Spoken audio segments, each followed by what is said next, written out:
testada aqui no microfone de Sandy Júnior.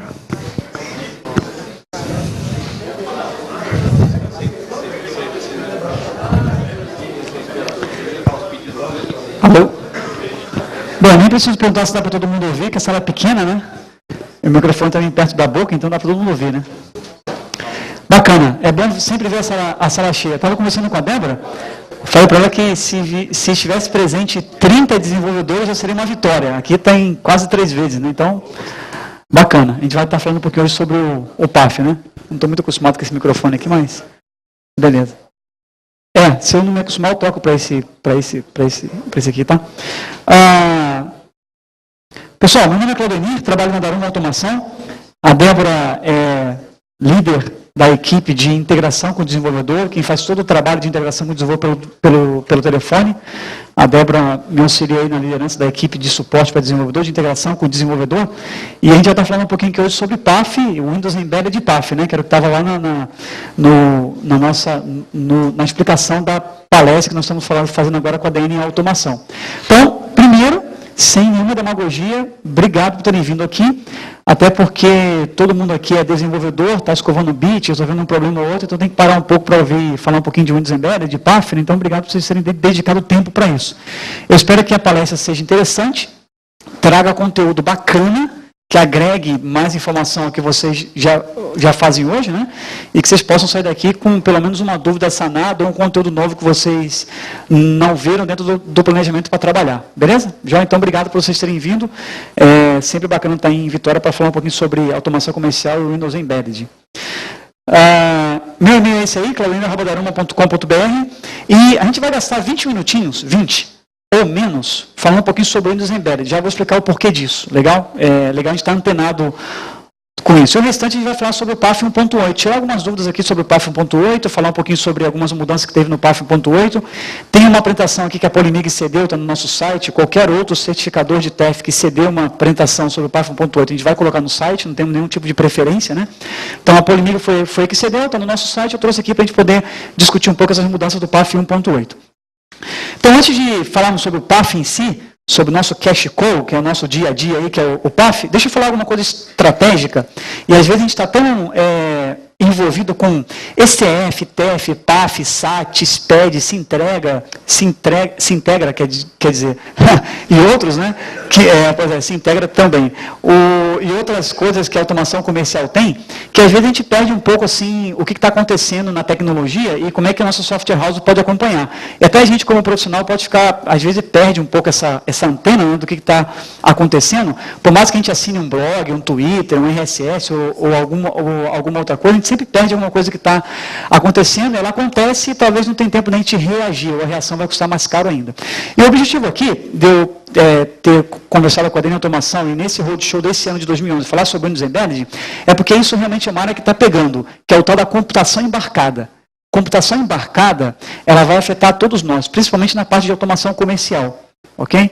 Computação embarcada. Quando a gente falava de computação embarcada, a gente pensava assim, isso é para os foguetes, NASA, dentro do carro, essas coisas mais de nerd, que programa baixo nível, para firmware, Pro, né? Só que a coisa está subindo o nível. Está cada vez mais subindo o nível. E a computação embarcada hoje está acessível para todo mundo. O que é a computação embarcada? É nada mais e nada menos do que você desenvolver aplicativos para dispositivos periféricos fechados, lacrados, que talvez antes você não tinha acesso. Mas pelo fato de agora nele rodar o Windows, você consegue programar. Essa é a porta que a computação embarcada abre. Se a gente for resumir, para cair a ficha, é isso.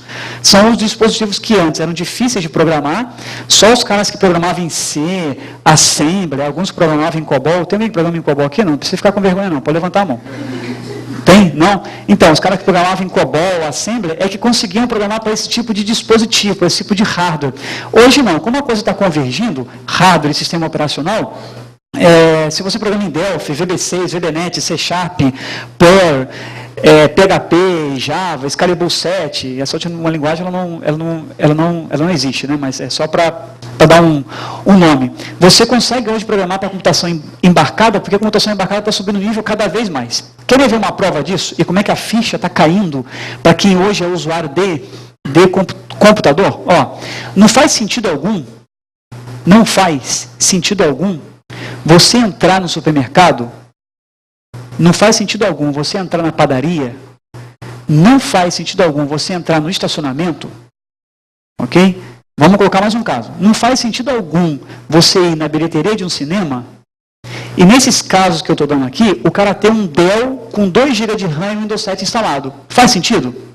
Não faz sentido nenhum. Às vezes o cara do caixa, da bilheteria do cinema, do estacionamento, do cara que está recebendo as caixas na área de romaneio da empresa, ele tem um computador às vezes melhor do que o que você tem em casa. Não é isso? E a única coisa que o cara faz é PDV, às vezes. Ou então lançar produtos. Ou então colocar a placa do carro, data e hora de entrada para cobrar o cara o tempo que ele ficou lá. Não é que essas atividades são deméritas, não. É que não faz sentido tanto o computador para fazer uma atividade tão dedicada, tão única. Ok? Não faz sentido. E hoje os sistemas operacionais cada vez mais pedem mais máquinas e mais RAM. Aí faz sentido você colocar a máquina assim. Porque se o seu software roda Windows em Delphi, PHP, Java ou alguma outra linguagem Win32, você não escapa dessa rua sem saída de ter que colocar uma máquina grande, uma máquina normal, um PC convencional como nós conhecemos hoje, né? Com um sistema operacional convencional que vai pedir no mínimo 2 GB de RAM para trabalhar bem. Não é isso? Só que não faz sentido. A gente começa a olhar e ver, puxa vida, é muita máquina para pouca coisa. E aí, o cara vai para um tal de microterminal. Quem é um pouquinho mais antigo aqui de automação lembra disso, microterminal. Quem não conhece microterminal, está fácil conhecer microterminal ou os tecladinhos burros. Quando você vai no supermercado, o cara tem um monitor, não é isso? Aquele monitor, o usuário não faz nada com ele, aquele monitor é só para mostrar o produto para você. O operador, acho que você vai lembrar disso, fazendo um quadro mental agora, ele fica de olho naquele tecladinho que tem na frente dele, não é isso? Que se comunica com ele no display de 2 linhas, não é isso? Aquele é o teclado burro, e muitas das vezes aquele é um microterminal já inteligente. Para programar um tempo atrás para aquilo, você tinha que ser nerd ou não ter família, porque era extremamente difícil, demorado, custoso, se tivesse que resolver um bug era complexo, ok? Hoje não, hoje está subindo o nível. Agora, como é que está subindo o nível? Como é que esses hardwares estão sendo permitidos que quem programa hoje em C#, VBNet, VB6, Delphi, VisualFox Pro, até Clipper na janelinha DOS, como é que esses hardwares estão permitindo acesso a todos nós aqui, meros mortais, né? É através do movimento da computação embarcada. O movimento da computação embarcada, ele vem da Microsoft, ele vem do Google, ok? Ele vem da IBM e de várias outras empresas que fornecem sistemas operacionais. A ideia que já funciona, qual é? É você ter uma versão enxuta do sistema operacional para hardwares menores. Só que quando a gente fala, moçada, de versão enxuta, não é quando você instala o Windows e você fica tirando componentes, não, tá? Eu não quero jogos, eu não quero FreeCell, eu não quero paciência, não é isso. É enxuta mesmo, ok? E é nessa linha que entra o tal do Windows Embedded. O que é o Windows Embedded? O Windows Embedded ele é um sistema operacional que a Microsoft possui. Você compra um programa chamado Platform Builder, que custa em torno de $15 mil, caríssimo, geralmente quem compra isso são fornecedores de hardware. Aí você pega o kernel do Windows e você explode ele em 2.000 pedaços na tela. E aí você começa a montar como se fosse Lego o teu próprio Windows. Você fala assim, ó, para essa máquina que eu tenho aqui, que só tem 256 de RAM, um HD de 300 MB, coisa que a gente nem escuta mais falar, né, ok? E esse drive VGA, eu quero esse processador, eu quero isso de memória, eu não quero botão iniciar, eu não quero nada, só quero o Explorer, porque essa máquina vai servir para uma consulta de uma página na web para colocar pedido, mais nada. Você consegue fazer isso. Aí você builda, queima um CD e chipa as suas máquinas com essa versão de Windows. Isso é o Windows Embedded, isso é computação embarcada. Hoje, os hardwares que nós não tínhamos acesso antes, como programadores de alto nível, programador Win32, você já tem acesso, porque você consegue desenvolver para esses hardwares, porque esses hardwares têm o Windows Embedded. Ora, se ele tem o Windows, é o Win32. Se é o Win32, a tua aplicação feita em qualquer linguagem baseada em Windows vai rodar. E aí você passa a ter acesso a esses hardwares que você não tinha acesso antes. Microterminal, display de 7 segmentos e uma série de outros hardwares menores, mais embarcados, em que você consegue programar para eles sem ter que conhecer hardware, sem ter que conhecer desenvolvimento baixo nível para hardware. Esse movimento está acontecendo, a gente precisa ficar um pouco antenado com isso. Isso está acontecendo bastante, forte. Legal? Uma outra vantagem disso é que você consegue entrar em segmentos que antes você não conseguia entrar. Exemplo, se o teu cliente pede, por exemplo, o seu aplicativo rodar num display de 2 linhas, porque ele quer uma coisa mais enxuta, um tecladinho reduzido que o operador não pode errar. Você mete um tecladinho burro, mas aí ainda depende do PC, porque o teclado burro ele é dominado pelo PC, né? Você fica fazendo pooling, que tecla que ele digitou, que tecla que ele pressionou, ok? A gente está falando de computação embarcada mesmo. Tecladinho, microterminal, rodando Windows ou Linux, ok? Ou Android, que na verdade é uma versão do Unix com uma camadinha de Java em cima, e aí você consegue trabalhar. Uma outra prova disso, está fácil da gente perceber, que é o tal dos tablets. Hoje o boom dos tablets, né? Tablets para lá, tablet para cá, todo mundo fala de tablet, né? O tablet, na verdade, é isso, ele é uma computação embarcada. Hoje, para você programar para tablet, ou você é um cara muito bom de Objective-C, que é a linguagem lá para Apple, né? Ou você é um cara muito bom de Java também, porque o Android, os tablets Android, eles rodam Java. E já está vindo os tablets com Windows. Por quê? Porque foi lançado na semana passada, via web, o tal do Windows 8, que é o Windows rodando no chip, no processador.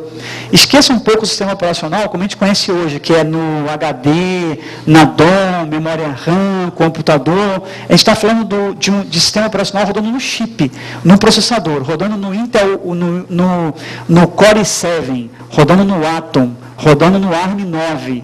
Ok? Totalmente embarcado, talvez até imune a vírus, porque você não viu ainda um vírus entrar no processador, você vê vírus ir para o sistema operacional. Né? Então, essa parte de embarcar, de reduzir cada vez mais, vai acontecer. E aí dizem lá os mais futuristas, e sem eu querer fazer futurologia aqui, tá? Mas dizem que daqui a um período, o sistema operacional para a gente não vai importar qual é. O que importa é eu desenvolvo para uma caixinha que tem um sistema operacional e o meu programa roda. Eu não fico dependente de Windows, Linux, ok? Isso vai acontecer, esse movimento vai acontecer. Querem ver uma prova disso? Isso foi mais ou menos há muito tempo atrás com motor elétrico. Quem é mais antigo aqui, lembra que na banca de nova você comprava kit de motor elétrico. Monte o seu próprio motor elétrico, não é isso? Hoje, ninguém está balançando a cabeça só para não entregar a idade, né? Hoje, tá? Hoje, quando você compra um micro-ondas, o micro-ondas, ele vem com motor elétrico, porque ele vai gerar o prato, não é isso? Ok? Ele não fala assim, ó, esse micro-ondas aqui, ó, é bom, vem com motor elétrico. Imagina, você vai lá para o cara e fala, meu, o que você está falando? Né? Ou então você vai comprar um carro com injeção eletrônica e ele fala assim, ó, e esse carro, cara, ele tem um computador de bordo que controla a injeção eletrônica. Meu, isso é obrigação, tem que ter. Senão, como é que ele vai controlar o nível de gasolina que ele precisa injetar para melhor performance e tal? Isso é obrigação.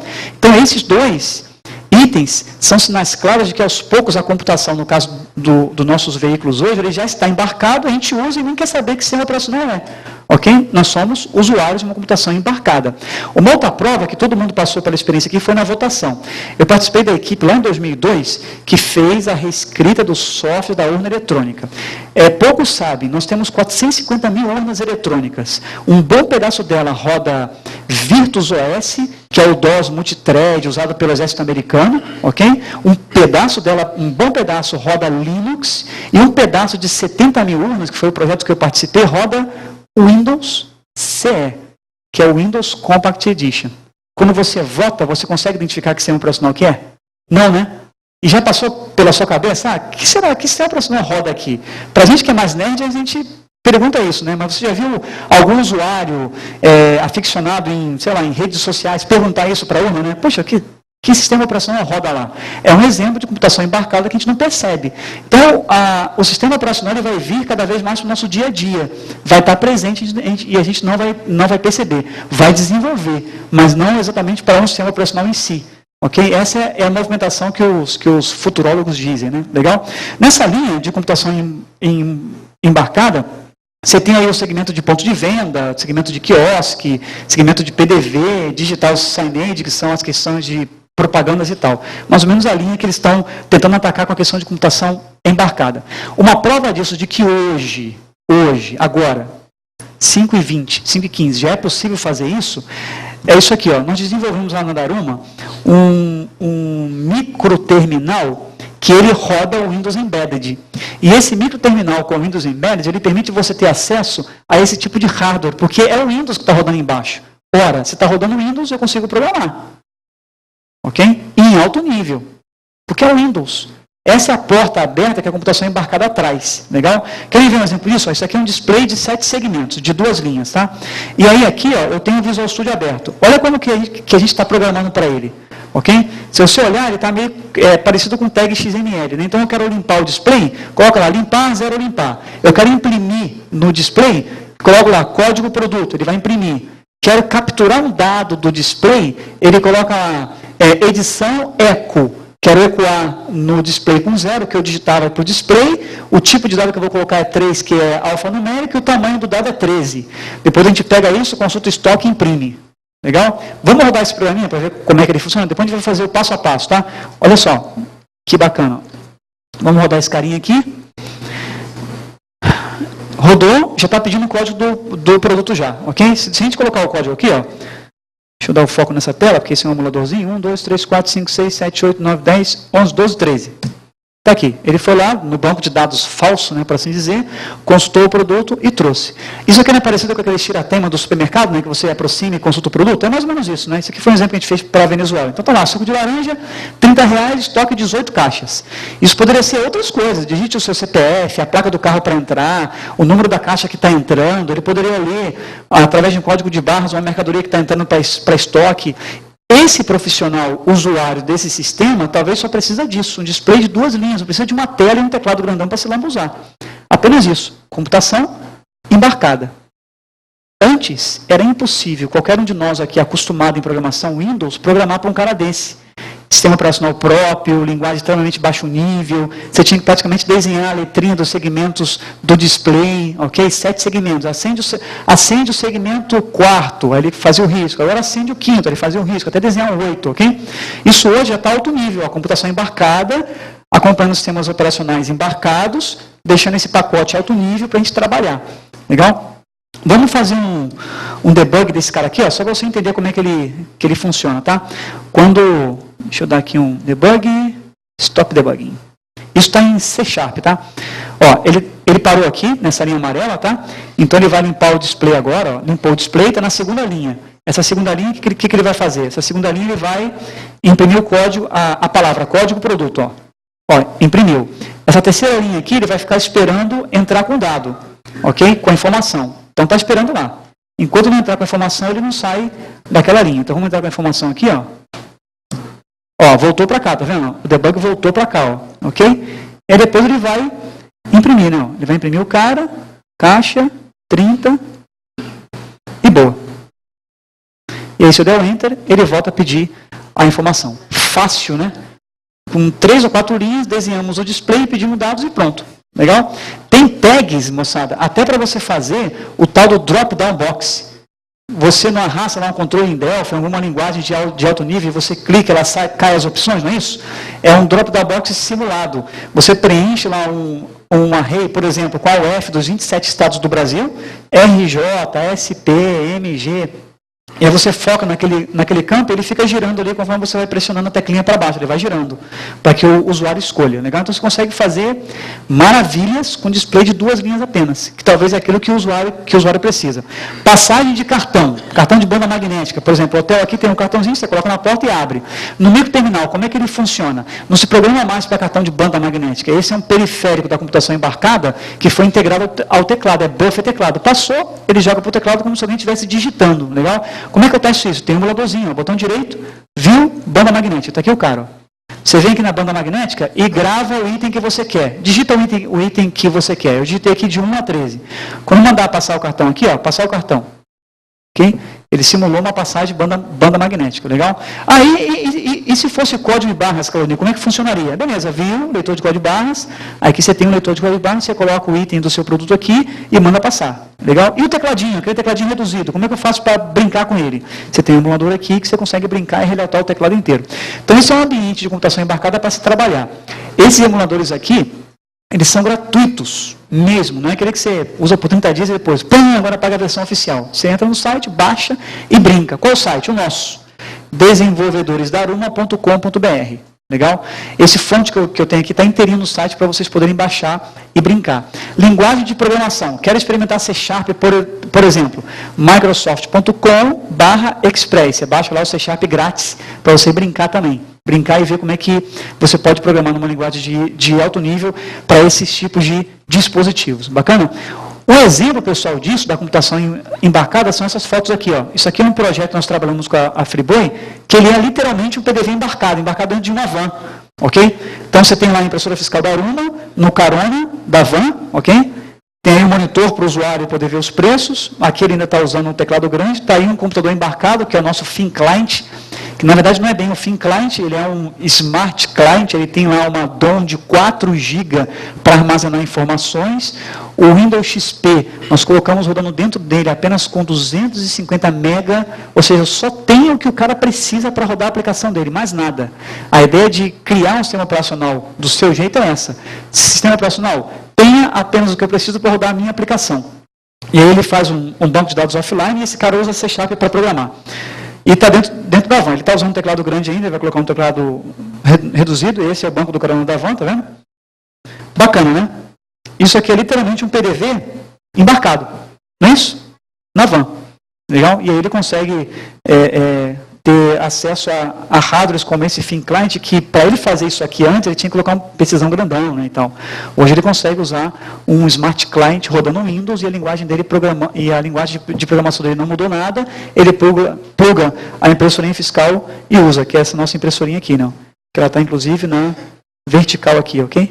Essa aqui, ó. Opa. Aqui, ó. Legal? Bacana? Tem uns kits aqui de Windows Embedded, o pessoal mandou para mim para distribuir. Com esse kit aqui você consegue criar um Windows 7 para você. Legal? Ele é um kit de 180 dias, então você coloca no computador, vai sair lá a aplicação, e você vai next, escolhendo o que você quer, aí ele cria uma imagem do Windows 7 para você. Legal? Do jeito que você quer. Não é aquela instalação customizada não, tá? Isso aqui ele explode mesmo o kernel e você consegue criar uma versão customizada do Windows. Quem quiser depois pegar esses trials aqui de 180 dias, pode pegar para poder brincar aí um pouco, legal? Pessoal, esse é o recado que eu tinha para passar de computação embarcada, para a gente ficar antenado com essa questão de computação embarcada, é importantíssimo, beleza? Vamos falar de PAF agora? PAF 1.8. Quem aqui já homologou PAF? Levanta a mão. Bacana, tem alguns heróis aqui da resistência, né? Legal. Quem está agendado para homologar a PAF? Só para eu ter uma ideia, levanta a mão. Bacana, para reomologar, né? Legal, joia. Então, quem já homologou, principalmente vocês que vão reomologar, se tiver algum item aqui que é interessante compartilhar com todo mundo, fique à vontade, tá? É importante essa experiência de quem homologou, bacana? E quem não vai homologar a PAF? Não tem nenhum fiscal aqui na sala não, para levantar a mão. Todos vão, né? Beleza. Bom, pessoal, qual é o primeiro recado que eu tenho para passar da questão do PAF? Esse é o terceiro roadshow, né? Começamos em 2009, 2010, agora 2011. Esse é o terceiro roadshow que a gente está falando de PAF, legal? Junto com a ADN Automação. O recado que a gente tem para passar é, viu como que o PAF não era aquele monstro que o pessoal pintava, né, que em 2012 ia abrir as crateras, as soft houses iam acabar, só iam ficar os fabricantes gigantes, os pequenininhos iam para o inferno, iam queimar e tal. Nada disso, né? Nada disso, né? Ok? Os médios iam ficar no purgatório, os grandes iam ficar de cima rindo. Nada disso aconteceu, né? Ok? Muitas software houses, inclusive menores, quando eu digo menores é que não tem tanto braço assim de programadores alocados, né? Conseguiram homologar PAF, ok? Conseguiram homologar PAF. Esse é um recado bacana, ou seja, PAF não é um bicho de 7 cabeças, você consegue homologar. Dá trabalho? Dá. É chato? É. Às vezes a gente rasga, a legislação rasga. Às vezes você não concorda com muitas coisas que tem no PAF? Não concorda. É normal, é natural. Mas no final você programa, codifica, faz o trabalho braçal e acontece, você consegue homologar PAF sem muitos percalços. Ok? Pelo menos quem segue o roteirinho certinho ali e consegue fazer a homologação. Legal? Então esse é um recado que a gente tinha para passar. O outro recado viram como que a fiscalização, ela escuta as software houses, os fabricantes e os homologadores de PAF? Por que eu digo viu como? Porque o PAF hoje, ele já está na versão 1.8, que era o tema da nossa palestra hoje, que é a diferença para a versão 1.8. Moçada, o PAF não estaria na versão 1.8 se não fosse duas coisas.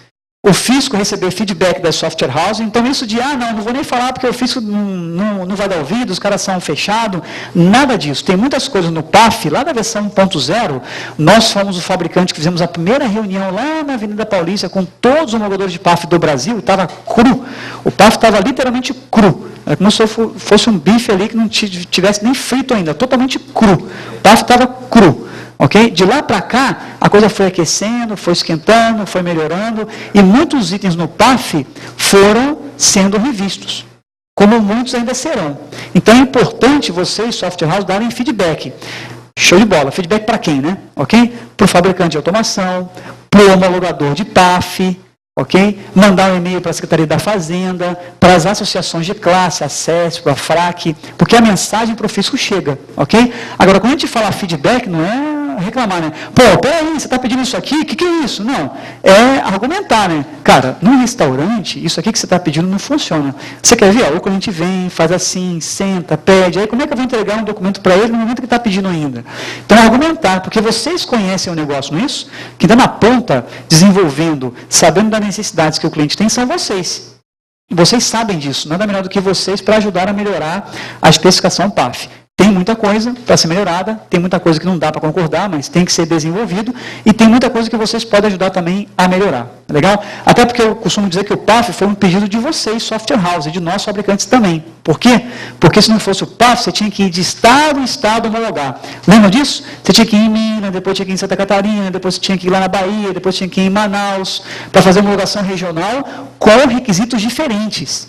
Ok? Concomitância na Bahia era uma coisa, no Paraná era outra, em Minas Gerais era outra coisa completamente diferente, tinha estado que nem sabia o que era concomitância, e assim vai. Legal? E agora não, agora está meio que nivelado, meio que regrado. Tudo bem, Espírito Santo tem as suas diferenças na questão do PAF, mas não é nem 2% do PAF em si. São alguns itens, como, por exemplo, o DAV você não poder imprimir numa impressora normal, tem que ser numa impressora fiscal. E assim vai. Então, hoje, nivelou, os requisitos estão nivelados, você consegue trabalhar e falar assim, se eu atender isso aqui, eu consigo estar em dia com o fisco? Sim. Se eu atender isso aqui, eu consigo vender no Brasil inteiro? Sim. Isso é fantástico. Então, o PAF vem para isso, para ajudar. Tudo bem, quando você homologa, tem que mandar para cada secretaria de cada estado que você vai vender o software, o seu certificado de homologação e tal, mas é isso. Você não precisa também ir lá agora e fazer homologação em 13, 14 ou 15 estados. Então, isso nivelou. Isso é para o bem. Isso é bom. Isso veio para auxiliar a gente. Legal?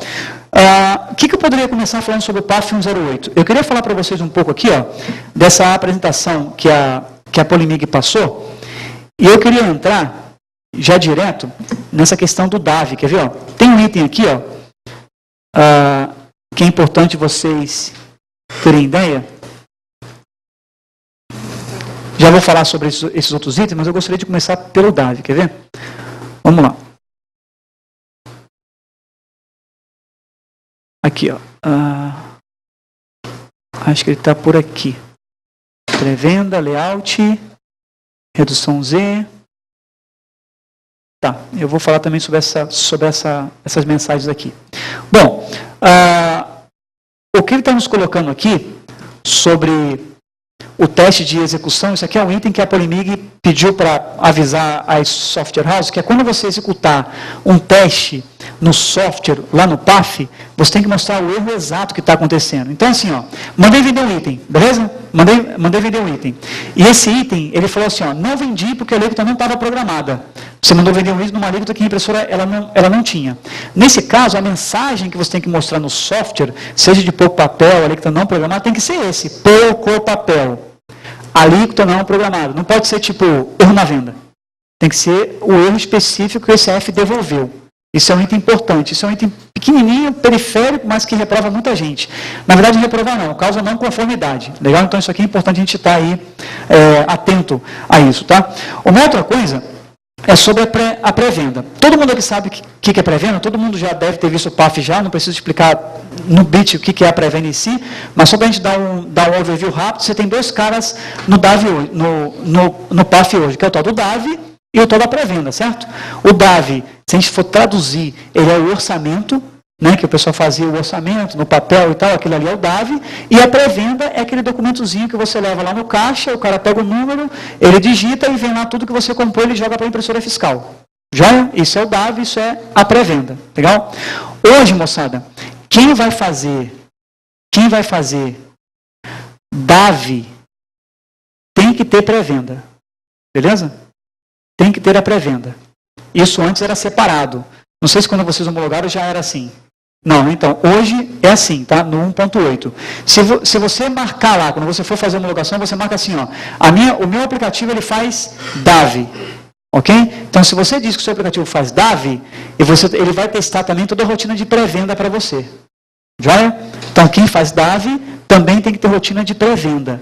Não pode só fazer o DAV. Não, eu só uso o DAV só para fazer orçamento. Não, então você tem que ter a pré-venda também, tá? E quem faz pré-venda não é obrigado a fazer DAV. Entendido? Alguma dúvida? Ok? Então, se você vai homologar e se você está se preparando, entra no nosso site, desenvolvedoresdaruma.com.br. Na página principal tem lá o link do PAF, que é um bannerzinho que passa para lá e para cá com o PAF. Eu tenho um site aqui, só para vocês terem ideia. E lá você vai baixar essa versão 1.8, ok? Então, aqui, ó, no Home, aqui no banner 4, você tem aqui, ó, o PAF, ok? Que é esse cara aqui, tá? Ó. O PAF. Clica aqui, você vai baixar o zip, lá vai estar o roteiro de testes e a legislação.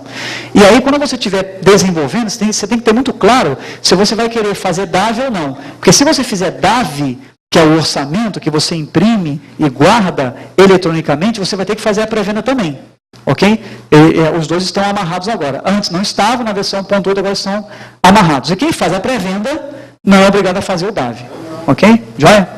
Dúvidas, pessoal, sobre esse requisito novo? Bacana. Eu tenho um alerta. A linha entre o que é DAV e o que é pré-venda, ela é muito fina, é muito tênue. Né? Então, muitos, durante as outras versões de PAF, estavam usando DAV para fazer pré-venda. Ok? Inconscientemente ou conscientemente. Legal? Porque pré-venda é um pouco complicado, tem que armazenar, tem que cancelar automaticamente e tal. Então, a linha que divide o DAV de uma pré-venda, a linha é muito fina, é muito tênue. Então, nessa hora, começou-se a utilizar mal o DAV. Começou a utilizar o DAV para fazer pré-venda. Ok? Quando, na verdade, não poderia, porque o DAV é um pouco mais fácil de tratar do que a pré-venda. Nesse caso, o que o fisco fez? Fechou a porta. Pum, fechou a porta. Falou, não, agora todo mundo que fizer DAV vai ter que ter a pré-venda. Esse é um item, por que eu estou comentando isso? Esse é um item só para a gente entender um pouco, porque que às vezes quando a gente lê um item no PAF, a gente entende como absurdo. Fala, nossa, mas que absurdo isso aqui. É que às vezes alguns absurdos é para evitar o mau uso que estava acontecendo. É igual quando, sei lá, você tem um filho e você fala, ó, não passa aqui dessa porta para a cozinha. Aí o guri vai lá e passa. Não passa dessa porta para a cozinha, ele vai lá e passa. Aí você vai e fecha a porta, não é isso? Você fala, não passa e pronto. E bate a porta e tranca. Ok? A mesma coisa é o fisco. Ele fala, use DAV só para orçamento. Use DAV só para orçamento. Use DAV como documento auxiliar, não é pré-venda. Aí você começa a ver, talvez com uma má intenção, alguns aplicativos usarem DAV como pré-venda, pela facilidade que o DAV tem, o fisco vai e fecha a porta. Fala, ok, eu vou ter que fechar a porta. Então, agora quem fizer DAV vai ter que ter a pré-venda também. Bacana? Então, essa é uma mensagem que eu queria passar para quando vocês lerem o PAF, às vezes tem coisas absurdas, pode ter certeza de que alguém fez um mau uso daquilo que não deveria, ok? E a porta ela foi fechada. Vamos ver uma outra coisa que, por exemplo, a 1.8 ela proíbe, é o lance de você ter no mesmo computador, na mesma máquina, ok? A sua versão com a pré-venda e a sua versão de caixa. Não pode. Ok? Pré-venda está muito fácil de entender. É só a gente lembrar de farmácia, não é isso? Você entra numa farmácia, vai lá no fundo no balcão, faz o pedido, o cara entrega o tiquezinho, não é isso? Você pega o tiquezinho, vai até o caixa, ele digita a sua senha, código, CPF, alguma coisa, e sai toda a sua venda e joga na impressora, não é isso? Aquele computador que o farmacêutico lá, ou a mocinha do balcão, está colocando o seu pedido, não pode ser a mesma máquina que tem um sistema de comunicação com o ECF. Tem que ser máquinas separadas. Ok? A 1.8 já legisla isso de forma muito, muito clara. Aí você fala assim, pô, mas é um absurdo, porque o cara tem a pré-venda, ele tem que comprar o quê? 8 computadores? Infelizmente, sim. Sabe por quê? Muitas vezes eu já passei por situação assim. Por exemplo, no aeroporto de Campinas, fui tomar um café, e a moça tinha no caixa um computador com 2 impressorinhas. Ok? Uma que fazia o DAV e uma que fazia o cupom fiscal. E as 2 eram impressoras fiscais. Ok? As 2 eram impressoras fiscais, porque o DAV tem que ir também na impressora fiscal se você quiser. E o que ela me deu de recibo né, ou cupom fiscal, ela não me deu o cupom, ela me deu o DAV.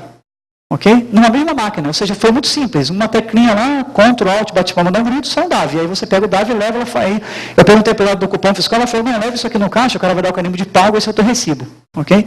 Então, esse mau uso faz com que eu fiz que eu chegue lá e, pum, fecha a porta, né? E fala, bom, agora vamos ter que separar a máquina. Não está sendo usado como deveria ser. Beleza? Então, é importante, conforme nós vamos lendo o PAF, entender isso. Legal? Existe um outro item nessa questão da pré-venda que eu queria passar para vocês aqui, que eu vou pedir para a Débora demonstrar, que é o nosso modo pré-venda. Legal? Você tem um aplicativo do pré-venda aí. Tem uma inovação, pessoal, uma coisa nova que nós colocamos na impressora fiscal, que é para facilitar a questão da pré-venda. Ok? Pensem comigo. Quando você vai fazer uma pré-venda, concorda comigo que o cara do caixa, ou o teu sistema, ou o teu banco de dados, ou o teu XML, ele já sabe quais são os itens que o cliente comprou? Não é isso? Ele já sabe, né? Não é igual ao supermercado, né? Que o cara vai lá, pega o carrinho e pega o item, pic, pic, pic, ou seja, ele descobre na hora o que você comprou. Supermercado, a descoberta é online, né? A experiência de descobrir, o sistema de descobrir qual é o produto é na hora, é online, não é isso? Ele chega lá e pic, descobre qual é o produto que você comprou na hora que você leva no caixa e passa o carrinho de compras para fazer o pagamento. Nesse item, nós criamos um feature, uma característica da impressora fiscal chamado modo pré-venda. Por quê? Quando você vai para o caixa, você tem um tal do concomitante. Lembra disso de concomitante? Que era proibido não ser concomitante, era proibidíssimo, né? Se você falasse, meu sistema é não concomitante, pronto, já falava carro de polícia, bombeiro, não pode. Porque antes, ser não concomitante era extremamente proibido. Não podia, tinha que ser concomitante. O PAF, ele regra o que é concomitante, o que é não concomitante. E a pré-venda, ela é não concomitante. Porque a venda, entre aspas, já aconteceu antes, o cara já escolheu. Ele só está no caixa para quê? Para pagar. Perfeito? Então, já que você sabe quais são os itens, por que não você pegar todos esses itens que estão no seu banco de dados ou no buffer e mandar isso direto para a impressorinha fiscal? Na velocidade de uma leitura X. Ok? Por que não? Não é isso? O teu sistema já sabe. Por que você não consegue fazer isso? Legal? Por que você não pode fazer isso? Ok? E aí, ao questionar essa questão, a gente inovou colocando na impressora esse modo pré-venda. Legal? E o modo pré-venda, ele permite que você mande um cupom fiscal na mesma velocidade que uma leitura X. Perfeito? Você consegue imprimir os itens na mesma velocidade que uma leitura X. Por que no modo concomitante não é possível? Porque ele funciona assim, ó, se a gente fosse desenhar um fluxo, ele seria assim, ó, a sua aplicação manda para a impressora o item, a impressora registra, ela devolve para a sua aplicação, ok, não é isso? Aí, próximo item, a sua aplicação manda para a impressora o item, ela registra e devolve para a sua aplicação, ok, não é isso? Ok? Isso é concomitante, legal? Nesse processo, moçada, vamos se aprofundar um pouco mais no nível de hardware agora. Nesse processo, o que acontece? O mecanismo de impressão da impressora fiscal, ele aquece, imprime o item e desaquece. Aquece, imprime o item e desaquece. Por que ele desaquece? Por que ele esfria? Porque ele não sabe se você vai continuar vendendo o item ou não, né? Então ele não vai ficar quente ali a vida toda, consumindo aí a vida útil do cabeçote. O modo pré-venda, ele mantém o mecanismo aquecido, porque ele sabe que você vai mandar 10, 15, 16, 20, 50 itens ao mesmo tempo. E quando ele acaba, ele esfria. Ok? Então não muda nada para quem programa hoje a parte de venda. Ok? Não muda nada. A sua venda continua a mesma coisa. Item a item é enviado para a impressora, mas não é impresso item a item. É impresso de forma rápida. Ok? Você consegue imprimir de forma rápida. Legal? Porque o mecanismo fica aquecido, ele recebe todos os itens, bufferiza, sai imprimindo todo mundo e pronto. E aí, a comunicação também é muito mais rápida. Legal? Você está com o modo pré-venda aí? Pelo freio você consegue fazer, né? Deixa eu ver, eu tinha aqui o INC Sharp também. Deixa eu ver se consigo abri-lo aqui. Tá. Vamos fazer na sua máquina então. Deixa eu mudar para a máquina da Débora aqui, ó. A gente vai fazer uma demonstração para vocês como é que esse cara funciona. Aí.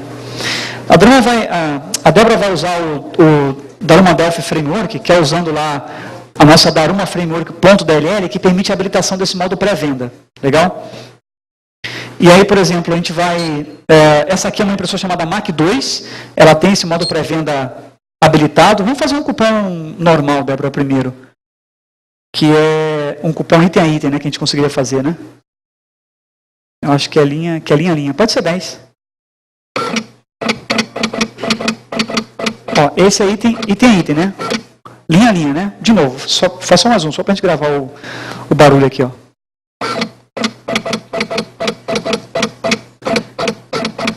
Esse daí é item a item, né? Ok? Agora vamos fazer um cupom onde a gente vai abrir, aí o teu sistema vai processar os itens e você vai mandar para impressorinha, legal? Vamos fazer ele com o modo pré-venda agora habilitado. A gente habilita esse modo pré-venda, que é uma chavezinha que você vai ligar lá no registro, ok? Lá no nosso XML, que não tem mais registro, né? Bacana. Vamos ver se ele vai funcionar agora. Aí nós vamos, lá na nossa mesma telinha de venda, ela vai pedir para abrir, o sistema está registrando esses 10 itens, mandou para a impressora, acabou. Rápido, né? Vamos mandar, por exemplo, 20 itens, sei lá, ou 30 itens. Vamos mandar 30. Quando ela dá o Enter, ela abre o cupom, é como se o sistema estivesse recebendo os itens pela rede, ok? Chega os itens, você manda todos esses itens e ele imprime os 30 itens de uma única vez. Legal? Bacana isso aqui, né? Legal? Isso aqui é o modo pré-venda. Legal? Ali a gente não está mostrando os itens em tela. Aquele momento que você pede a quantidade de itens, 30, 20, 40, é o momento que você está pegando esses itens, jogando na tela cada um, para que o cliente pague. Nesse momento você está por trás da tela, mandando para o ECF os itens.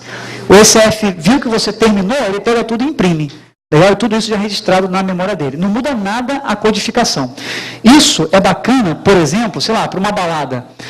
Chega 3 horas da manhã, um feedback que uma software house deu, chega 3 horas da manhã, todo mundo quer pagar para sair, não é isso? Pagar para sair, quer pagar e quer imprimir rápido e tal. E às vezes o cara está com um cartão de consumação e tem lá uma lista enorme lá do grupo que estava junto com ele. Cara, é muito rápido.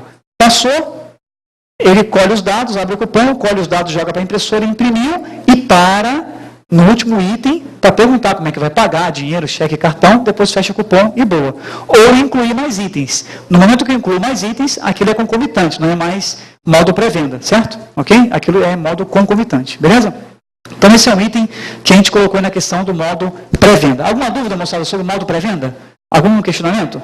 Claro. Não está previsto para o gerencial trabalhar com esse modo pré-venda, não só para cupom fiscal? Só para cupom fiscal. Mas aí, como é que é o seu nome? Desculpa. Paulo. Paulo, no gerencial, você tem um buffer maior de dados que você pode estar colocando. Tá? E aí você consegue de até 600 caracteres, de 600 em 600 caracteres mandar. Tá? Então esse buffer ele aumenta aí um pouco. Mas você acabou de dar uma ideia para a gente. Por que não colocar isso no gerencial, né? Na verdade, meu dado sendo gerencial, tem receita, tem dado do cliente, tem produto, preço, muita informação e ele fica lá. Imprimindo, né? Bacana. Mas a gente consegue reduzir esse teu gap aí de velocidade, hoje já te dando lá o truquezinho para você poder mandar um buffer maior. Mas a ideia que você deu para a gente é bacana. Numa próxima revisão, a gente pode implementar esse pré-venda no gerencial. Não existe nada na legislação contra isso. Você mandar um buffer no gerencial, tanto que os comandos permitem de 600, 800, 900 caracteres em um único comando para mandar para a impressorinha, né? E a gente pode implementar um pré-venda no gerencial, que aí o dado fica extremamente rápido também, né? Bacana? Você tinha uma dúvida também? No PAF, a cada item que a gente manda, no GT. No caso do modo pré-venda, vai funcionar da mesma forma? Ela vai funcionar no GT? Boa. A tua pergunta é muito boa. Como é que é o teu nome? Pessoal, o Vantuil está perguntando, ele falou assim, a cada item eu tenho que retornar o GT, certo? Tem que verificar GT, número de série e tal, né? Tá? Nesse modo pré-venda, eu consigo fazer a verificação? Consegue. A tua codificação fica igual. Idêntica. Só que a questão de verificar GT, muitos pensavam, e como você pensa que é isso, mas muitos pensavam que era item a item. Mas não é. Na verdade, na abertura do cupom fiscal. Ok? A impressão que dá quando a gente lê o PAF, e você não tá errado em tá com essa impressão, a impressão que dá quando a gente lê o PAF tem que ser item a item.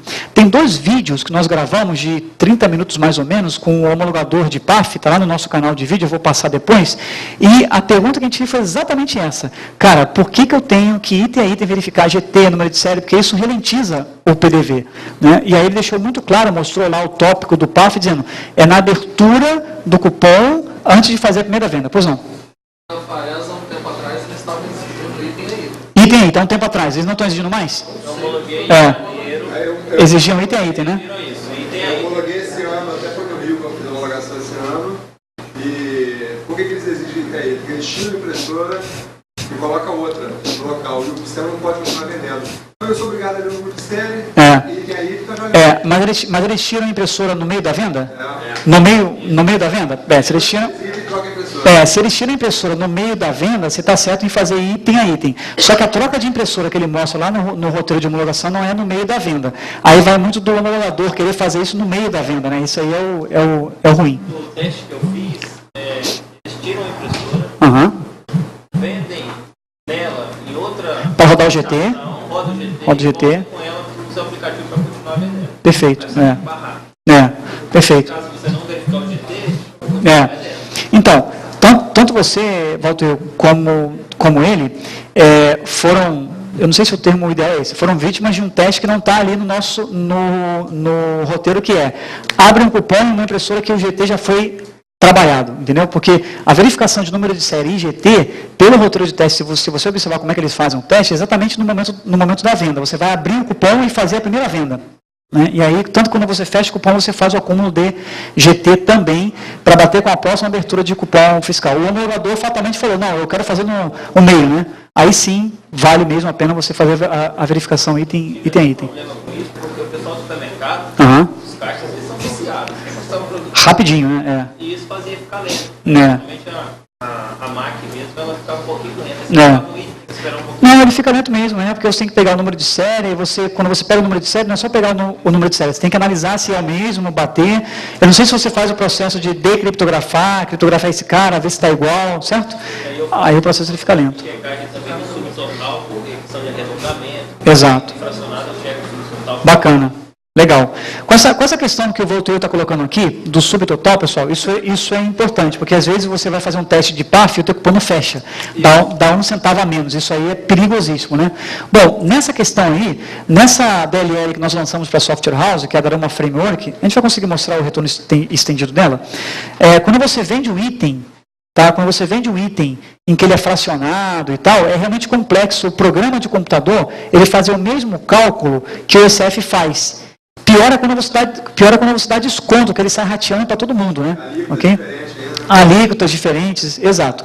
O feature que nós colocamos aí para facilitar as software houses nisso é a questão de a própria impressora devolver para você, olha que bacana, a impressora devolve para você o valor líquido que ela gravou na MFD. Legal? O valor líquido que ela gravou na MFD. Aí a sua aplicação, ela vai estar sempre sincronizada com o ECF. Sempre sincronizada. Legal? Sempre sincronizada com o ECF. Exemplo, você vendeu lá um item fracionado, né, que custou lá R$ 1,380, e a quantidade dele é 1,390 kg, e ainda deu um desconto de 4,97%. Calcula isso, do jeito que a impressora faz o cálculo. Ok? Complexo, né? Legal? E a impressora devolve isso. Querem ver a prova disso? Você tem um manual de comunicação direta, Débora? Para a gente poder mostrar esses retornos dele? Deixa eu só mostrar para vocês aqui que isso é nativo da impressorinha, tá? Isso está dentro dela. Você consegue resgatar esse item, o valor líquido que o item foi vendido, ok? Se você não tiver, eu acho que eu tenho aqui. Não, eu tenho aqui então. Você quer baixar então? Vai no impressora fiscal e você já percebe onde é que vocês baixam isso. Manual, e aqui você tem o manual de comunicação direta. Vamos baixar esse carinha. Esse é um PDF, tá? Ele é um PDF de quanto? De 709K apenas, né? Então vamos baixar ele aí, 7, 8. Deixa eu ver se eu já acho ele aqui, eu quero mostrar para eles isso. Porque isso na homologação de PAF é importantíssimo. Tá aqui, ó. Produtos, fiscal. Você passa para cá? Que eu consigo mostrar aqui também, essa venda de item, tá? Isso, pessoal, não está sendo calculado pela DLL, tá? Isso aqui está sendo calculado pela própria impressorinha, ok? Deixa eu mostrar para vocês aqui, ó. Por exemplo, quando você abre um cupom, isso é uma coisa que pode facilitar. Aqui, ó, quando você abre um cupom, ó, a impressora, ela precisa de três parâmetros, né? Ó, CPF, nome, endereço. E aí, Aqui, ó, ela já devolve o CO daquele cupom e o CCF dele. E a data do movimento dele. A própria impressora já devolve para você isso. E via DLL você captura, ok? Vamos ver aqui, por exemplo, uma venda de item. Isso aqui é uma venda de item, tá vendo? Eu estou colocando aqui, ó, a alíquota que o item vai ser vendido, que é esse cara aqui, a quantidade que eu vou vender o item, o preço unitário, se vai ter desconto ou não, o valor do desconto, a descrição, o código da mercadoria, e olha o que o ECF devolve para você como resposta, tá? Ó, total líquido do item. Ok? Então você consegue obter via DLL, dar uma framework, essa informação. Do meu último item vendido, qual foi o total líquido? Ok? Porque é o total líquido que vai aparecer lá no cupom como total para você cobrar do cliente. Ok? E aí você evita aqueles problemas de arredondamento, faltar um centavo, passar um centavo, ou alguma outra coisa assim. Principalmente quando você trabalha com rateio, né? Quando você trabalha com desconto, ok? Se você der um acréscimo no final do cupom fiscal, esse rateio tem que ser acompanhado pelo software também. Senão, a cada item, você tem que pegar o subtotal, conforme você faz, né? Para garantir que o subtotal está consistente, né? Se o produto tem fração, perfeito. Coisa depois da vírgula, aí eu checo o subtotal. Senão, checar em todos, né? Senão ele é inteiro e boa, né? É inteiro, não tem problema. O único problema, desculpa pessoal, o único problema é quando tem desconto por percentual. Aí o cálculo que a impressora faz, você tem que fazer igual para ver o valor líquido, né? Legal? Esse aqui é muito também importante vocês terem cuidado aí, né, com relação ao PAF. Agora, o que está mais pegando, moçada, para quem está fazendo aí a homologação para 1.8? O que está mais pegando é a questão do Minas Legal, que você precisa fazer. Não, mas Minas Legal, o que tem a ver Minas Legal com Vitória, com Rio de Janeiro e tal? Está no PAF, ok? É feito um teste desse, tá? Para quem vai fazer a homologação, onde você tem que imprimir lá os 8 dígitos do CNPJ, tá? Tem um vídeo no nosso canal de vídeo que nós gravamos também certinho com o homologador, explicando como fazer Minas Legal. A DLL da Aruma Framework já facilita um pouco isso, você liga uma chavezinha, ela já faz o Minas Legal para você automaticamente. A ideia é que você não codifique para o Minas Legal, usando a Daruma, claro. Tem um outro lance também que está pegando, que é a nota fiscal eletrônica. Tá? O PAF agora está exigindo que o PDV faça a emissão de nota fiscal eletrônica. Ok? Se você olhar lá no requisito do PAF já 1.8, ele pede que você esteja preparado para fazer nota fiscal eletrônica. Não é só fazer a nota fiscal eletrônica, não é só fazer a emissão do DANF, por assim dizer. Quando você faz lá o SPED, o Sintegra e outros caras, tem que incluir aquelas vendas da NFE também nos seus respectivos registros. Ok? Então, você tem esses itens aí a serem cumpridos também. Legal? Alguém aqui já faz nota fiscal eletrônica? Não? Levanta a mão. Poucos, né? Poucos. Então, quem não faz, já corre atrás. Tem algumas DLLs bacanas na internet que você consegue baixar para fazer nota fiscal só para atender. Porque o seu aplicativo precisa ter. Legal? Aí você pode pensar assim, pessoal, mas espera aí. Meu cliente não é obrigado a fazer nota fiscal eletrônica. Ok? O meu cliente não faz, ele vende pão. Imagina o cara comprar o pão e levar uma DANF, não faz sentido, né? Ok? Levar uma nota fiscal eletrônica não faz sentido algum. Não faz. É uma das coisas do PAF que não faz sentido. Mas você tem que colocar a nota fiscal eletrônica no PAF para que você tenha o conforme naquele teste de nota fiscal eletrônica. Ok? Tem que ter. Não tem jeito, não tem para onde correr ainda. Existem movimentos para se colocar no PAF a nota fiscal eletrônica como opcional. O meu software faz nota fiscal eletrônica. Ou o meu software não faz nota fiscal eletrônica. Legal? Pois não. Está no mesmo resultado do PDV, por exemplo, no caso do supermercado. Certo. Não faz sentido nenhum, o cara nunca vai emitir uma nota Não. no caixa. Nenhum. Pode estar no executado da retaguarda e ser homologado junto, aparecer na lista lá de MD5. Aí você tem que levar o seu sistema de retaguarda junto, na lista de MD5 tem que ser incluso. Perfeito. Mas pode? Perfeito, pode. Perfeito. Precisa estar no mesmo executado. Não. Mas aí você tem que levar o SG junto na lista dos executáveis do MD5, você tem que incluí-lo, né? Legal? O MD5 da nota fiscal eletrônica vai ser a mesma do PAF? É um só, né? É o MD5 de todos, é um único, é um MD5 de todos os executáveis e DLLs que executam alguma coisa que o PAF pede que faça, entendeu? E aí, no caso dele, seria o sistema de gestão que tem um item lá que faz a nota fiscal eletrônica, certo? Então, okay? Se for separado do sistema do retaguarda, do plano de caixa, vai ter só MD5 do retaguarda e MD5 do PAF separado, então. Não. Nesse caso é um MD5 só. Você pega o sistema de retaguarda, inclui ele na lista de arquivos e faz o MD5 de todo mundo junto. Exato, pois não. No caso, você saberia dizer se essa nota eletrônica emitida pelo PAF tem que ser trabalhar offline, fora do servidor? Boa. Isso foi uma dúvida que apareceu no último evento. Acho que no nosso segundo vídeo como homologador nós respondemos também essa pergunta. Volto eu. Esse teste de off não é feito. Tá? O único teste, o teste de nota fiscal eletrônica que é feito no PAF é o teste muito parecido com o teste de TEF. Né? Ele pede para fazer um TEF, ele não fala assim, agora cancela, agora faz isso, né? Tá? Ele só faz um teste de emita uma nota fiscal eletrônica, entendeu? A gente já tem a nota eletrônica no retaguarda. Certo. E os dois sistemas já são feitos na mesma linguagem. Bacana. Então, Bacana. é só copiar o formulário Perfeito. e colocar o botão. E chamá-lo, né? Se não obrigar a ter na base local. Não, aí fica quase que impossível, aí, né? Mas a questão de trabalhar off ou então online, isso não é verificado. Legal? Isso, você fez, agora, ok, aí quando fizer lá o SPED, os outros relatórios de venda, aí aquela nota fiscal eletrônica que você fez tem que estar incluída lá também como venda efetuada. Perfeito? Tá bom? Porque tem os seus respectivos registros também para venda de nota fiscal eletrônica. Legal? Exatamente. Vai entrar também. Beleza? E pode ser que na versão 1.9, a gente tem conversado com alguns homologadores, isso já saia a questão da nota fiscal eletrônica obrigatória, ela esteja só como opcional. Pode ser, não sabemos. Pode ser. Então, para não correr risco, moçada, vamos fazer, né?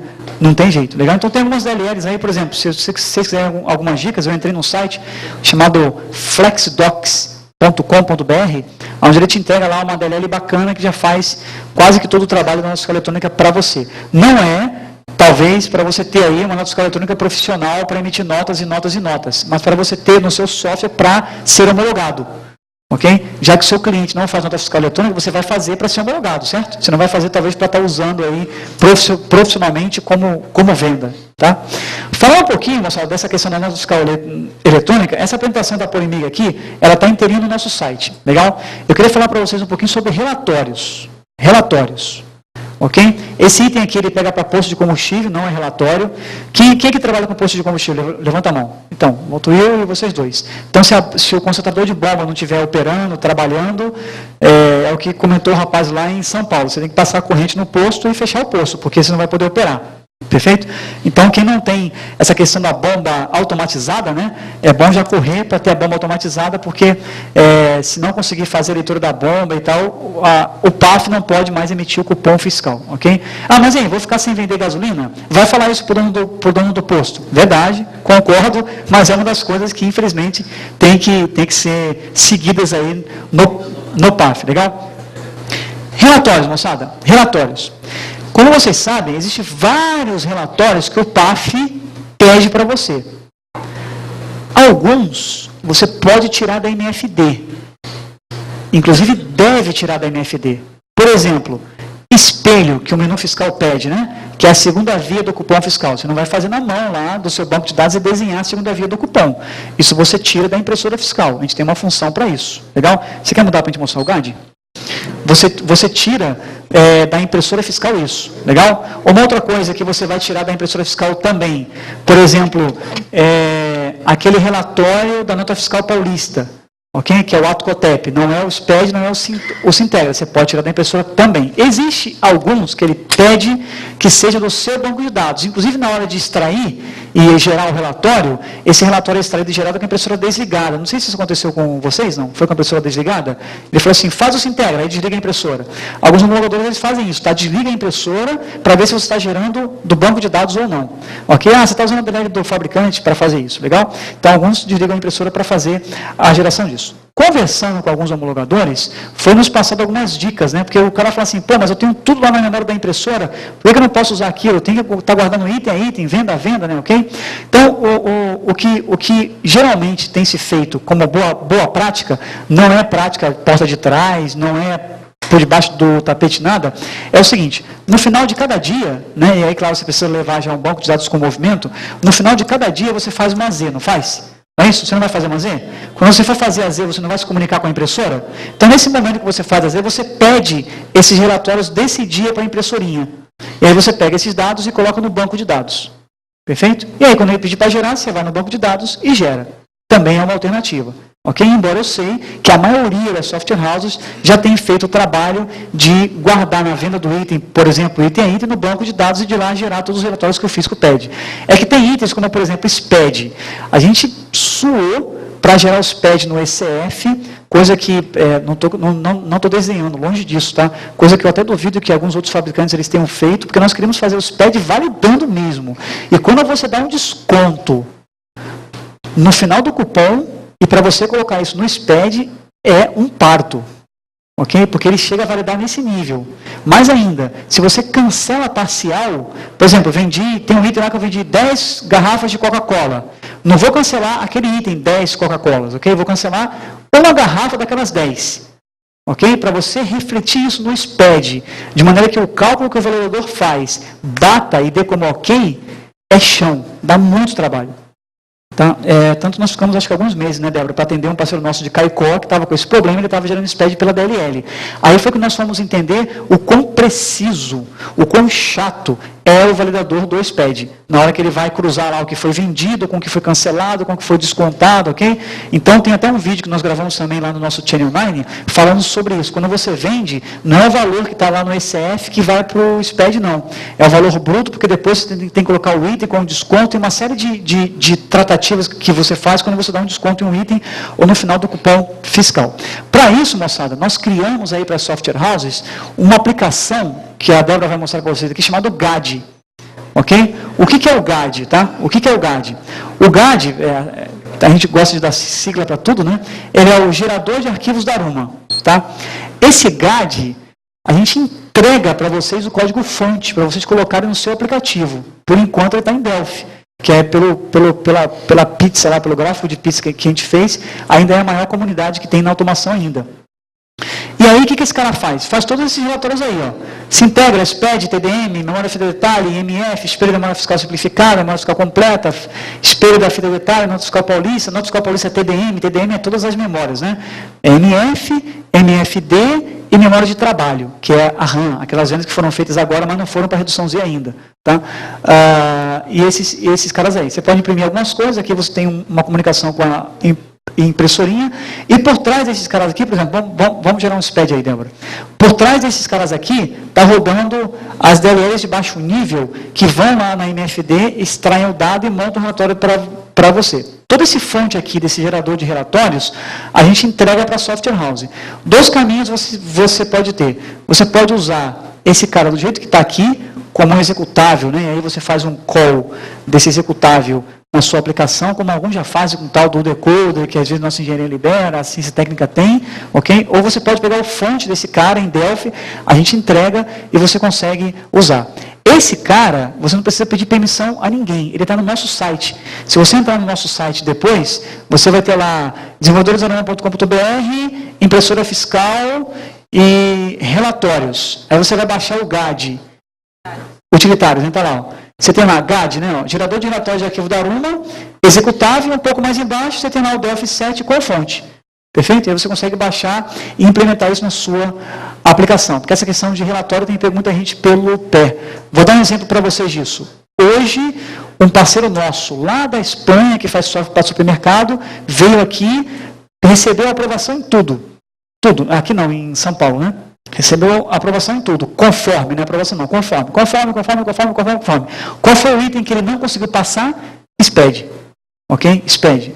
Ele nunca viu algo tão bizarro como o SPED em algum outro país. Então, ele se bateu bastante para poder adequar aí o SPED para poder ser aprovado e ter a conformidade. Então, se você puder usar essas ferramentas, para você ter a certeza que você está gerando certinho, com o layout certinho, que ele não vai dar problema, é importante. Por que eu estou insistindo nisso? Porque até os PAFs anteriores, a validação, não sei como é que era em Vitória, mas a validação dos arquivos que você gerava, muitos deles eram no olho. O cara abria, aí olhava, tem todos os registros aqui, beleza, agora não, agora ele vai usar o validador, tá?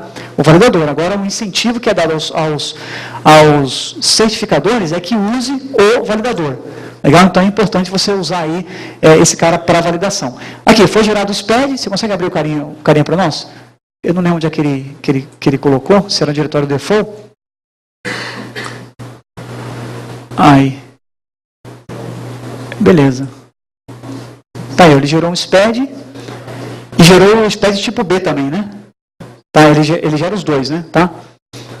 E aí você tem tudo referente à impressorinha, reduções ex, ok? Todos esses dados que são extraídos da MF e da MFD. Alguns dados são extraídos da MF que são necessários, outros são da MFD também. Legal? Então ele já te entrega o SPED, quase todo ele da venda feito. Se eu pegar esse arquivo aqui, chegar no validador e validar, não vai validar, não é isso, Débora? Não vai, porque falta dados ainda, né? Você tem que colocar lá as notas fiscais que você emitiu, entrada, saída, uma série de outras coisas que o SPED exige, tá? Mas pelo menos aí, eu acho que 40%, não sei, ou 30% do trabalho ele fica pronto para você usar. Esse cara é um cara que você não pode extrair lá na hora da impressorinha, tem que ser do seu banco de dados. Então, o incentivo que a gente dá é esse. Fez a redução Z? Então, você já extrai esses dados e guarda no banco de dados. Fez a redução Z? Extrai, guarda no banco de dados. Na hora de gerar, você já tem tudo lá, você recupera e entrega esse relatório pronto. Beleza? Débora, dá um pulinho ali no nosso site, por favor.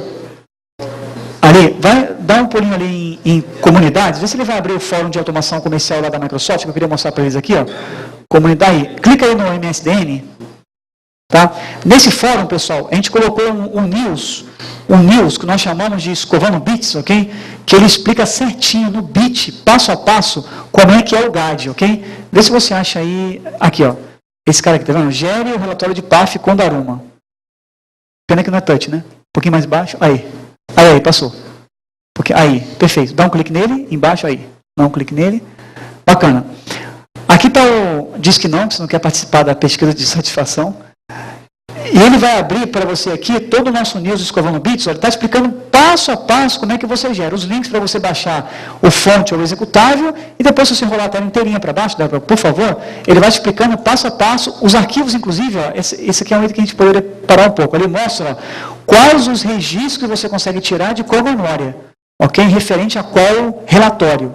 Ok? Então ele fala assim, o arquivo TDM. Então o TDM, o que eu consigo fazer do TDM? Do AutoCOTEP eu consigo fazer E1, E2, E3, E4, E5, E6. Então ele te traz a lista de registros que você consegue gerar da memória da impressorinha. Por memória e por relatório. Perfeito? Isso aqui pode ser de grandíssima utilidade para quem precisa fazer isso. O Sintegra, ok?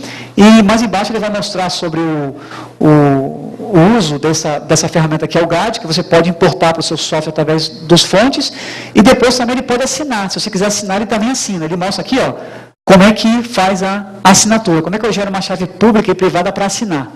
Legal? Porque quase todos os relatórios, se não todos, têm que ser assinados eletronicamente. Então, me explica um pouco isso. E tem esse vídeo que a gente colocou lá no Channel 9, se você puder entrar no nosso canal lá do YouTube, tem um vídeo lá no Channel 9 explicando como é que faz isso. Legal? A gente resolveu. Tá aqui, ó, esses são os vídeos, e esse aqui que ela está falando ali, ó, fala do Minas Legal, que é esse cara aqui, tá vendo? Minas Legal, e o do lado ali fala sobre o GAD, beleza? Por que nós damos foco nisso, moçada? Por mais que a informação que a gente esteja passando, o cara vai usar com outra impressora, não tem problema algum. O que a gente quer é, primeiro, mostrar esse diferencial, segundo, alertar essa questão de relatórios. O índice de software houses que estão recebendo não conforme, talvez por falhar em um relatório ou outro, está grande, né? Então, relatório, por mais simplista que seja, poxa, é um relatório, né? É melhor você levar não conforme com uma regra de negócio mal escrito, não escrito conforme ele escreve, do que uma geração de relatório, ok? É importante a gente estar atento aí para a questão de relatórios também, beleza? Joia? Diga, pois não. Há uns 5 anos atrás, existia um projeto da FRAC, que você faz parte lá, de desenvolver uma DLL que atendesse de forma comum a todos os fabricantes, ou pelo menos os principais. Né? Então, isso aí que está mostrando uma maravilha. Você consegue entrar no negócio do ACBR que a gente fez? De um comando gerar o SPED, que é um par, como você disse aí, para fazer. É verdade. Só que aí eu tenho essa ferramenta na Daruma, isso. Tem na Limatec, mas eu tenho que sofrer. Não, talvez não tem. Tô brincando. E os outros fabricantes eu sou obrigado a atender também, porque a gente não pode trabalhar só na Daruma. Mas por que não?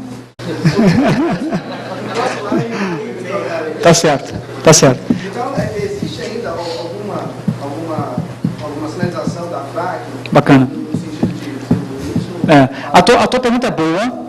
Eu senti um pouquinho de indignação sua com relação a isso, né? Isso só acontece mesmo porque o cara tem que desenvolver para X, Y, Z, né? Mas sabe o que acontece? Eu acho que lá no fórum do MSDN, o Elvis deve ter colocado lá. No fórum do MSDN, alguma coisa de ACBR. Se eu filtrar aqui, a gente acha lá. Existem 2 iniciativas que nivelam as impressoras. Legal? Uma delas é o tal do ACBR, você já ouviu falar? Que é um componente em Delphi que nivela as impressorinhas. Isso que eu estou mostrando aqui, realmente só vai funcionar com a impressora Daruma. Claro, usando a Daruma Framework DLL, beleza? Agora, nós fizemos uma parceria com a CBR, como é que é o teu nome, desculpa? Tiago, nós fizemos uma parceria, Tiago, com a CBR, de maneira que a nossa intenção é fazer com que o ACBR seja que a impressora da Daruma seja a melhor impressora a rodar na CBR. Aí você pode pensar assim, pô, vai desnivelar então, eu vou usar a CBR com Daruma, mas o que eu uso na Daruma eu não vou usar na CBR com uma Sueda, Eugene ou alguma outra. Legal? Não, na verdade o que a gente fez foi pegar todas as funções que a CBR tinha, já previstas, e não rodavam, estavam, entre aspas, oca, vamos chamar assim, né, porque não tinha implementação.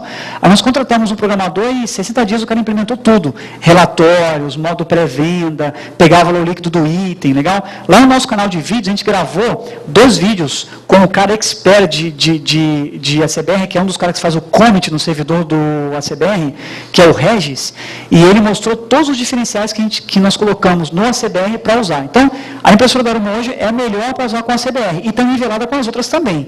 Tá? As outras também têm esse mesmo nivelamento. Então, uma saída seria usar um componente que nivela isso. Agora, essa questão da DLL da AFRAC, tá? Essa questão da DLL da AFRAC, o que aconteceu? Essa iniciativa na AFRAC, em forma de DLL, de driver, ela morreu.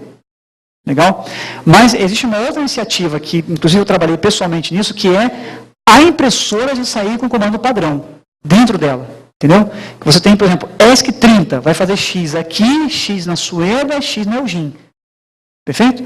Esse chama-se de SKU, que é set de comandos único. Legal? Isso já é lei, já existe, e qualquer SF novo, modelo novo. Por exemplo, vou lançar o SF, sei lá, FS8000. É novo, não é uma família, derivado, né? É novo, ele já tem que ter isso. Legal? Já é lei. Desde outubro, se não me engano, de 2009.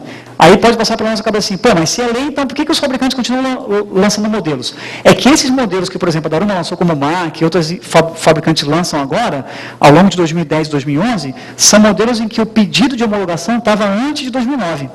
Então, eles não estão debaixo dessa lei nova, entendeu?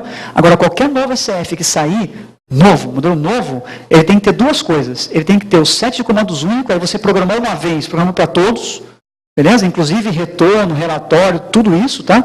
E também Ethernet, perfeito? Para fazer comunicação com o físico online, tá? É o tal da impressora blindada, ok? Beleza? Tá bom? Então, aquele tal da DLL padrão, ele realmente morreu, né? Inclusive, tem alguns artigos que eu escrevi, que aquilo seria nivelar a casa pelo teto, né, porque as bases continuariam diferentes que a impressorinha, né, e aí teve essa iniciativa junto ao físico que funcionou muito bem, que foi a questão de você conseguir programar para uma impressora e programar para todas elas. Legal? Tá bom? Beleza? Para finalizar, pessoal, deixa eu passar para vocês aqui os canais onde vocês conseguem baixar essas informações. Eu acho que eu tenho ele aqui também. Débora, eu vou conseguir mostrar. Posso tirar aqui? Posso? Aí, segura aí. Aí. Para quem é aficionado aí em questão de redes sociais, está aqui, ó. Esse é o nosso site, beleza? Então, nós estamos hoje no Twitter. Então, para você ficar antenado, dá uma seguida lá no Twitter. Se você não tem Twitter, não tem problema. Entra no Twitter, você vai clicar em um item aqui chamado RSS, que é para você seguir, e aí nos e-mails, ele vai mandar por e-mail para você cada atividade nova que esse Twitter tiver, cada mensagem nova. Você não necessariamente tem que ter o Twitter em si. Legal? Ou se você não quiser fazer isso, beleza, pelo menos uma vez no final de cada dia ou no final de cada semana, entra no Twitter para ver as novidades. A gente tem bastante novidade que a gente está colocando lá. Uma delas foi a questão do ACBR, ok? Que ele está aqui, ó. Veja o segundo vídeo sobre a participação do Regis, que foi responsável por deixar o ACBR com a cara da Daruma. Então, a gente deixou o ACBR inteiramente compatível com a Daruma. Hoje, a Daruma é a melhor impressora para se usar no ACBR, legal? O comunicado escovando bits, camada Java, e assim vai. Essa é a nossa página no Facebook, também quem tem Facebook aí, dá uma olhada. Onde é que eu consigo todos esses endereços? Se você entrar no Google e colocar Daruma Facebook, vai cair nessa página já. Ok? Ou Daruma Developer Facebook, vai cair nessa página já, legal? Quem também está no Google Plus, consegue acompanhar a gente lá no Google Plus, ok? Todas as novidades, fotos de evento, informação técnica, escovando bit, news, legal? Esse é o canal de vídeos, claro que não é para acompanhar em todas as redes, né? Senão você não vai trabalhar mais, né?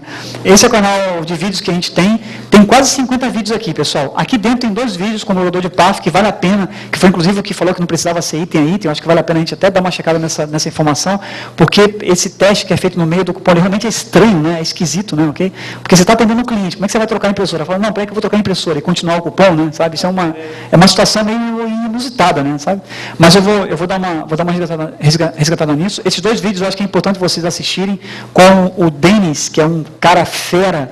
Esses dias um fiscal de Santa Catarina disse que ele é o cara referência em legislação de PAF entre os homologadores. Então, um cara fera nessa questão de homologação, ele fez esses comentários aí.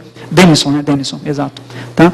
E aqui é o fórum de automação comercial, que a gente está participando, ok? Como é que eu entro nesse fórum?